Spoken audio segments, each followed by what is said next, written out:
Assalamualaikum warahmatullahi wabarakatuh. Baik, berjumpa kembali ya dengan Praitno dari channel Praitno Berbagi. Bapak Ibu guru tenaga honorer ya, ini ada kesempatan untuk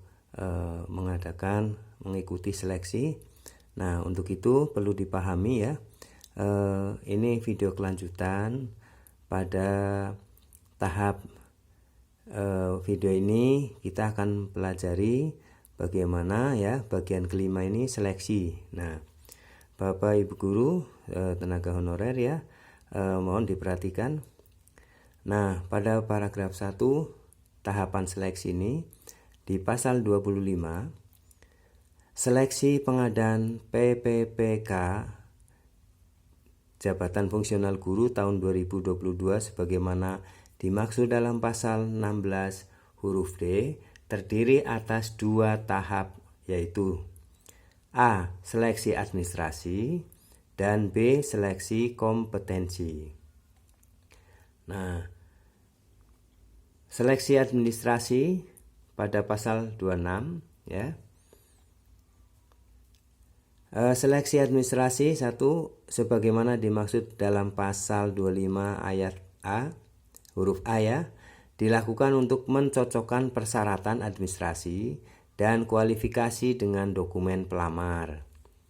Seleksi administrasi sebagaimana dimaksud pada ayat 1 dilakukan oleh panitia seleksi instansi daerah. Jadi Bapak Ibu, ini untuk administrasi diseleksi di tingkat daerah.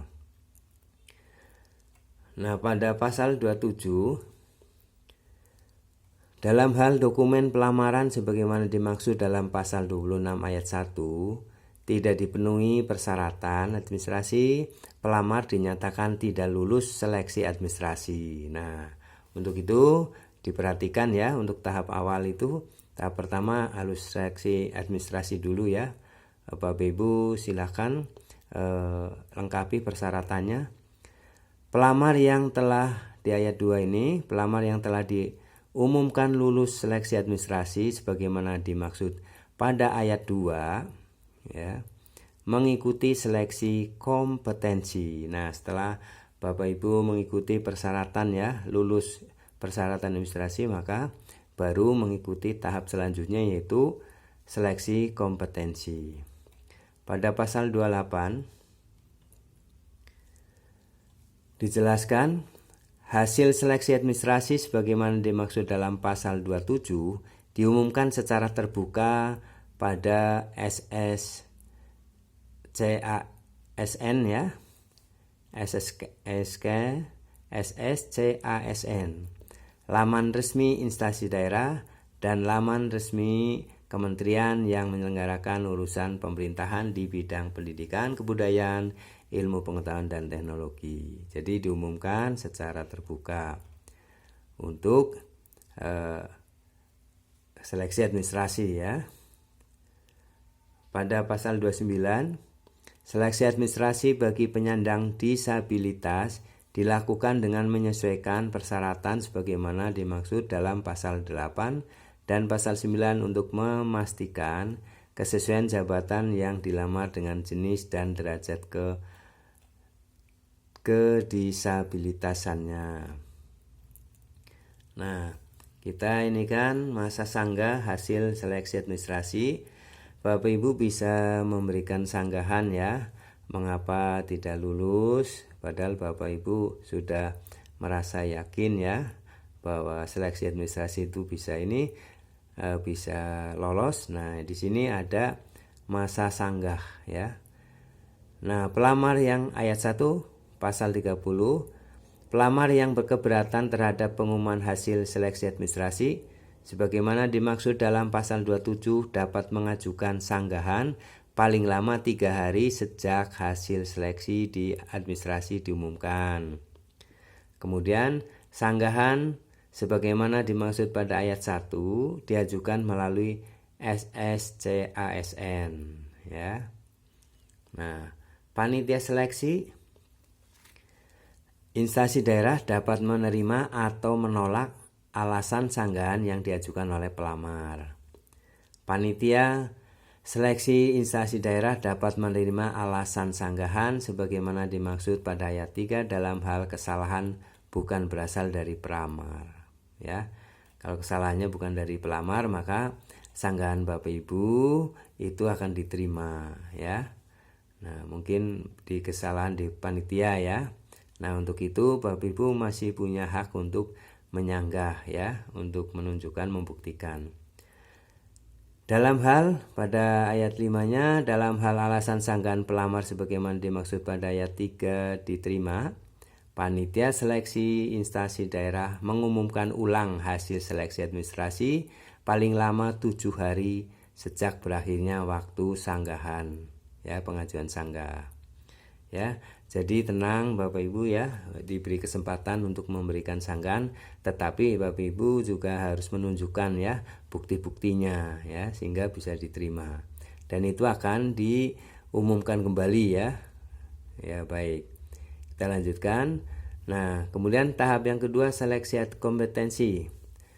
Pada pasal 31, seleksi kompetensi sebagaimana dimaksud dalam pasal 25 huruf B dilakukan untuk menilai kesesuaian kompetensi teknis, kompetensi manajerial, dan kompetensi sosial, kultural yang dimiliki oleh pelamar dengan standar kompetensi jabatan. Seleksi pengadaan PPPK jabatan fungsional guru dilakukan dengan mempertimbangkan integritas dan moralitas yang dilakukan dengan wawancara. Nah, ini jadi kompetensinya diuji juga dengan wawancara. Nah, baik. Seleksi prioritas. Nah, maaf ini Bapak Ibu silakan perhatikan, ya, pada pasal 32 ini. Seleksi kompetensi bagi pelamar prioritas 1 menggunakan hasil seleksi tahun 2021 maksudnya. Ya, jadi hasil seleksi kompetensi bagi pelamar prioritas 1 ini, ya, yang Bapak Ibu guru, ya, yang merasa prioritas 1, maka itu akan menggunakan hasil seleksi tahun 2021. Jadi tenang, ya, masih ada hasil. Yang ayat 2, seleksi kompetensi sebagaimana dimaksud pada ayat 1 ini terdiri atas seleksi kompetensi 1 dan seleksi kompetensi 2. Dalam hal pelamar sebagaimana dimaksud pada ayat 1 mengikuti seleksi kompetensi 1 dan seleksi kompetensi 2, hasil seleksi yang digunakan mengikuti ketentuan sebagai berikut. Nah, ini tolong diperhatikan, ya, ketentuan hasil seleksinya ini, ya. Ketentuan A, apabila pelamar memilih jabatan yang sama pada seleksi kompetensi 1 dan seleksi kompetensi 2, maka dinyatakan lulus dengan menggunakan nilai akhir paling tinggi. Jadi di antara seleksi kompetensi 1 dan 2 mana yang paling tinggi, itulah berarti Bapak Ibu dinyatakan lulus, ya, nilai akhirnya yang paling tinggi. Yang B, apabila pelamar memilih jabatan yang berbeda pada seleksi kompetensi 1 dan seleksi kompetensi 2, maka dinyatakan lulus dengan menggunakan nilai akhir pada seleksi kompetensi 2 terlebih dahulu, ya.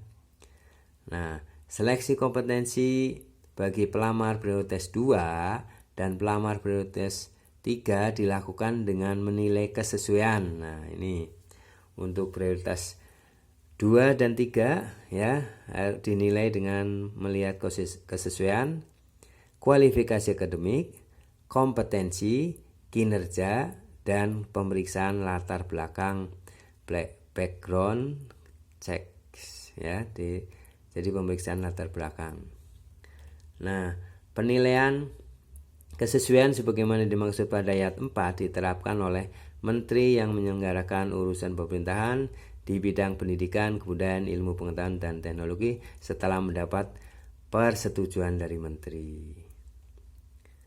Pelamar prioritas wajib mendaftar pada sekolah tempat bertugas sepanjang tersedia kebutuhan yang sesuai dengan sertifikat pendidik atau kualifikasi akademik yang dimiliki. Jadi Bapak Ibu bisa mendaftar ya, wajib mendaftar pada sekolah tempat bertugas sepanjang masih tersedia ya kebutuhannya untuk sesuai dengan sertifikat pendidiknya ya, kualifikasi akademik yang dimiliki.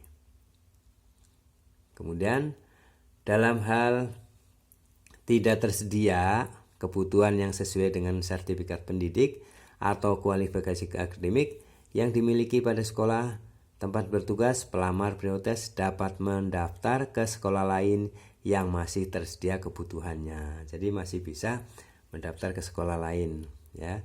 Pemilihan sekolah sebagaimana dimaksud pada ayat 1 dan ayat 2 merupakan keberminatan pelamar untuk memilih tempat bertugas apabila diterima sebagai PPPK ya. Bapak Ibu bisa memilih ya. Keputusan tempat bertugas sebagaimana dimaksud pada ayat 2 ditentukan oleh PPK ya. Jadi panitia ya, berdasarkan rekomendasi dari menteri yang menyelenggarakan urusan pemerintahan di bidang pendidikan, kebudayaan, ilmu pengetahuan dan teknologi. Nah, itu ya untuk seleksi yang prioritas. Nah, baik, untuk seleksi umum ya. Seleksi kompetensi bagi pelamar umum dilakukan dengan menggunakan sistem CAT UNBK, CAT UNBK ya. Pelamar umum sebagaimana dimaksud ayat 1 dapat memilih kebutuhan PPPK jabatan fungsional guru di seluruh sekolah wilayah Indonesia yang belum terpenuhi oleh pelamar prioritas. Jadi untuk yang umum ya itu bisa memilih kebutuhan ya untuk PPPK jabatan fungsional guru ini di seluruh wilayah Indonesia yang belum terpenuhi oleh pelamar prioritas. Jadi pelamar prioritas dulu yang memenuhi tempat yang sesuai, yang kosong ya. Nah, kalau bila udah penuh maka pelamar umum itu akan memilih tempat lain lagi ya. Begitu. Jadi prioritas untuk yang peserta yang termasuk prioritas.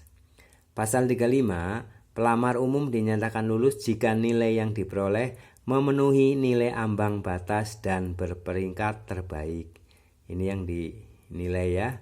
Yang lulus itu pada pelamar umum ada yang nilainya tertinggi ya. Dan memenuhi nilai ambang batas. Nilai ambang batas pada ayat 2 ini sebagaimana dimaksud pada ayat 1 terdiri dari ini nilai ambang batasnya. Nilai ambang batas kompetensi teknis, nilai ambang batas kumulatif kompetensi manajerial dan sosial kultural, dan nilai ambang batas wawancara. Dalam hal pelamar umum memiliki nilai akhir yang sama, penentuan kelulusannya akhir secara berurutan didasarkan pada nilai kompetensi teknik yang paling tinggi. Yang B, jika nilai sebagaimana dimaksud dalam huruf A masih sama, penentuan kelulusan akhir didasarkan pada nilai kumulatif kompetensi manajerial dan sosial kultural yang paling tinggi. Jika nilai yang dimaksud dalam huruf B itu masih sama, maka kelulusan akhir didasarkan pada nilai wawancara yang paling tinggi. Demikian juga jika nilai sebagaimana dimaksud dalam huruf C masih ada yang sama, maka penentuan kelulusan akhir didasarkan pada usia paling tinggi. Jadi Bapak Ibu guru yang sudah senior ya, ini akan mendapatkan prioritas ya untuk penilaian pada usia ya. Baik, itu saja Bapak Ibu ya. Baik Bapak Ibu, itu yang dapat